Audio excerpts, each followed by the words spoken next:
Olá pessoal, tudo bem? Hoje nós vamos falar de plantas que fazem o tratamento de gastrites e úlceras.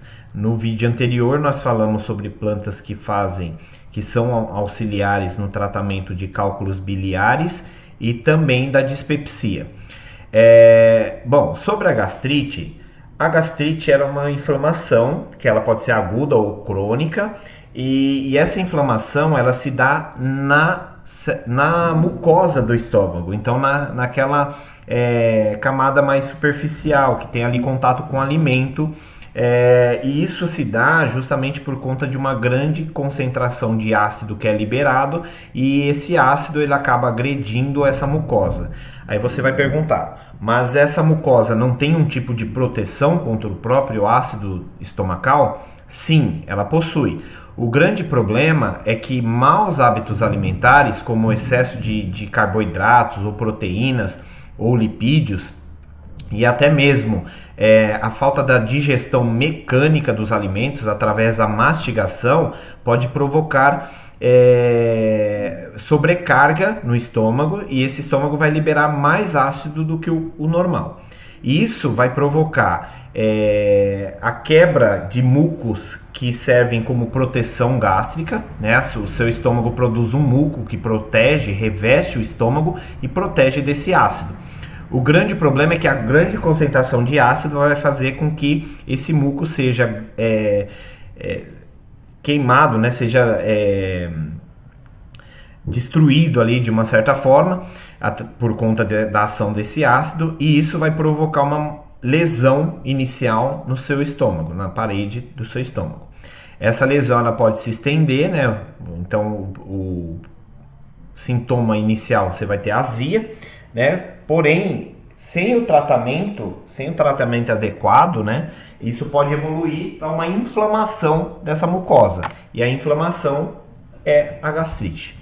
O grande problema de você não tratar a gastrite é que isso pode evoluir, essa lesão pode continuar, o ácido pode continuar agredindo o seu estômago e tornar uma úlcera, que é como se fosse um machucado no estômago, onde você precisa cicatrizar, mas ele não vai cicatrizar tão fácil porque é um ambiente úmido e sobre intenso efeito desse ácido. Então, por isso é importante que nós façamos o tratamento adequado. Lembrando que aqui eu vou passar alguns tratamentos utilizados como fitoterápicos, porém é muito importante se consultar com o médico, né, para que você não evolua e que você não tenha problemas em relação à piora desse quadro clínico. Ou pessoas que você conheça tenham algum tipo de evolução desse quadro, tá? Já a úlcera, gente, ela é uma lesão que atinge a camada muscular do estômago, então é uma lesão mais grave, né, em relação à gastrite, e isso pode evoluir para um câncer, então a gente tem que tomar muito cuidado. Quais são as características? Os sintomas são muito variados, e aí alguns pacientes relatam náuseas, outros vômitos. Normalmente esses vômitos podem estar relacionados ali com sangue, indigestão, soluço, azia, arroto, dor no estômago. Então todos esses sintomas podem aparecer nos pacientes que tem gastrite ou úlcera. Lembrando que medicamentos que são anti-inflamatórios e até plantas que têm ação anti-inflamatórias, é bom que seja evitado justamente por conta da possibilidade de agressão desse sistema. Se o paciente também usa medicamentos que são anticoagulantes, também podem causar sangramentos gástricos, então a gente tem que tomar muito cuidado. O diagnóstico é feito através da endoscopia, né, onde o médico introduz uma cânula que vai fazer uma gravação ali da região estomacal, e aí você consegue captar imagens de dentro do estômago e detectar essa úlcera. Então, quais são as plantas que são utilizadas para o tratamento dessa patologia. Nós temos uma que eu coloquei aqui, na verdade ela não tem uma indicação inicial ali pela vigilância sanitária, né? Então nós não temos como indicação oficial. Essa informação se baseia no uso tradicional, justamente porque a babosa ela tem uma ação muito potente como cicatrizante, tá? E aí o uso oficial, né, pela vigilância sanitária é superficial, ou seja, ali uso tópico. Justamente porque ela tem uma questão que é a toxicidade elevada. Então, por conta da toxicidade, não é indicado o uso oral. Mas tem muita gente que utiliza, né, para tratamento de forma empírica. Então, essas pessoas, né, que fazem o uso de babosa, a gente deve orientar do risco que ela corre por conta da toxicidade, tá? Então, pacientes que têm problemas hepáticos, por exemplo, não podem, em hipótese alguma, usar a babosa para uso via oral. Mas se algum paciente ainda quer utilizar, né, e não tem problema ali hepático, mas quer utilizar a babosa como tratamento, ele pode utilizar uma colher de chá, né, da mucilagem, que é aquele gel interno, e aí ele utiliza aquilo uma vez ao dia, não passando por vários dias utilizando essa planta. Então, o ideal é que não se utilize por muito tempo, ok? Lembrando que a babosa ela tem diversas ações terapêuticas, não é só essa. Então aqui eu estou trazendo informações referentes à patologia.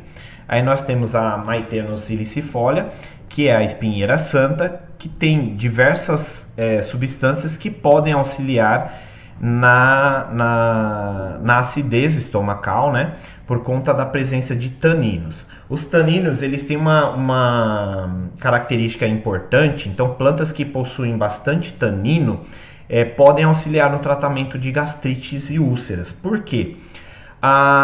O muco que reveste o estômago, ele é um muco feito basicamente de proteínas. E os taninos, eles têm a característica de se complexar, né, com essas estruturas, fazendo com que esse muco se torne mais espesso.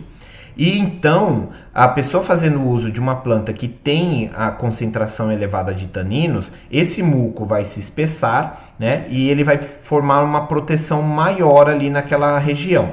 Além dele atuar, né, como captador de radicais livres, diminuindo a acidez gástrica.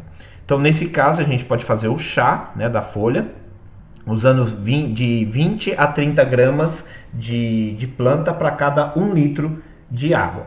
Então, você faz a água ali, você ferve primeiro a água, depois você coloca a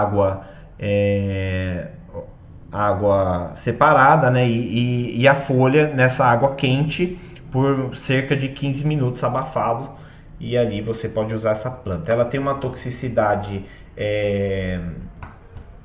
reduzida, né? Mas não deve se utilizar em gestantes e nem crianças, tudo bem? Apesar de ser segura, para esse tipo de público não é o ideal, há um certo risco. O outro que nós podemos utilizar é o mentruz, né? Também chamado de lombrigueira, alguns chamam de erva de Santa Maria. O nome científico é o Chenopodium ambrosioides. Essa planta ela tem diversas funções terapêuticas. Ela pode ser utilizada até como antiparasitário, né? Então tem gente que usa para tratar bicho geográfico, sarna, piolho. Ela tem diversas atividades. Ela tem também a atividade protetora da mucosa, né? Do estômago, e é uma planta que tem um potencial bom para tratar esse tipo de patologia. O indicado, né, nesse caso é fazer a infusão da folha e tomar aquele chazinho.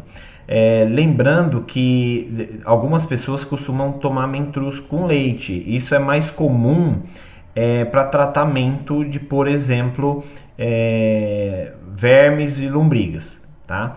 Então, ele tem essas diversas possibilidades. Já em relação à toxicidade, ele tem uma toxicidade relativa, é considerável, né? Então a gente tem que tomar muito cuidado, principalmente com gestantes, porque ela é uma planta abortiva. O mastruz ele tem esse potencial de provocar o aborto. E aí, obviamente, lactantes, crianças, né, não devem utilizar também, ou aquelas pessoas que têm problemas hepáticos e renais. Isso, obviamente, por conta das substâncias que essa planta possui, né? A gente tem uma série de substâncias que causam essa toxicidade.